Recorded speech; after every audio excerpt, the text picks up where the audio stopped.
Coucou, bonjour, salutations. Encore une fois, on va essayer de ne pas avoir la tête à l'envers, la remettre un peu droite, parce que ça aussi, ça fait partie de l'art de vivre. Tu es bien sur la chaîne Vivant, on y va l'artiste. Et là, on s'attaque à un gros dos.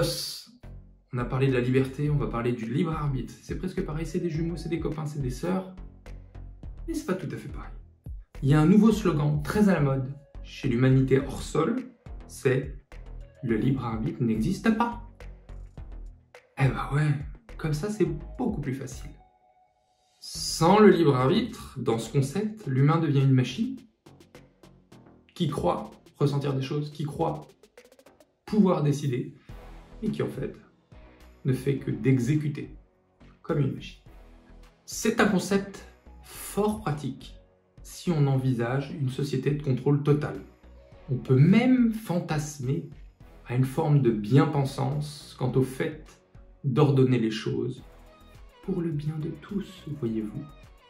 Chosifier les gens, les faire passer pour des machines à tout le mieux. En termes plus simples, réifier l'humanité. Ça, comme je l'ai dit, l'avantage de délester d'une certaine forme de culpabilité quant à la mise en place d'un certain ordre idéologique. Cependant, un paradoxe demeure.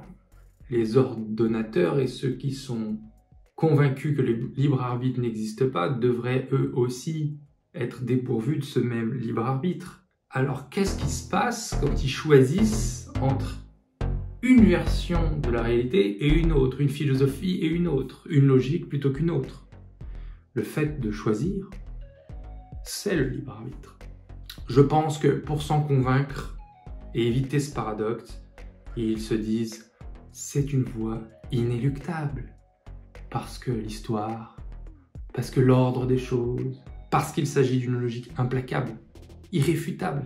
C'est une manière un peu sophistiquée pour dire « si je le fais pas, quelqu'un le fera ». Quoi. Le fatalisme allège de la compassion, de la culpabilité, mais aussi de son humanité. Le libre arbitre n'existe pas. Voilà l'inversion qui tente de corrompre la véritable liberté. S'il n'y a pas de libre arbitre, il n'y a pas de choix. S'il n'y a pas de choix, on peut ni se tromper, ni réussir. Le bien et le mal sont ramenés à égalité. Le libre arbitre, la liberté, permet de grandir, de monter, de progresser, d'apprendre, d'avancer. Le libre arbitre, le choix, c'est la condition sine qua non pour dépasser les limites, pour sortir du cadre, pour dépasser les conditions d'un état initial, pour avoir accès à la surprise. Sans le libre arbitre, une humanité ne pourrait pas ascensionner. Elle tournerait en rond dans un cadre donné, sans jamais dépasser ce cadre et sans jamais augmenter la valeur du monde. Elle n'aurait pas cette possibilité. Le libre arbitre, c'est probablement la chose la plus précieuse que nous détenons en tant qu'humains. C'est notre clé vers l'infini. Nous revoilà avec la tête à l'endroit. Ça va beaucoup mieux. J'avais un gros torticolis ici, là. C'est beaucoup mieux. Le libre arbitre, c'est très précieux. Il ne faut vraiment pas qu'on lâche ça.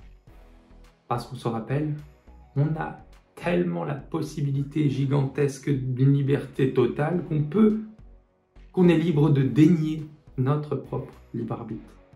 Faut pas faire ça. Faut le considérer à sa juste valeur, c'est-à-dire comme le bien le plus précieux que nous ayons. Je te dis, porte-toi bien. Pour les nouveaux, vous pouvez vous abonner, mettre la cloche, sans quoi ça sert presque à rien. Puis le petit pouce traditionnel, ça fait du bien, ça met du bleu dans l'écran, puis on passe une bonne journée. Ciao l'artiste.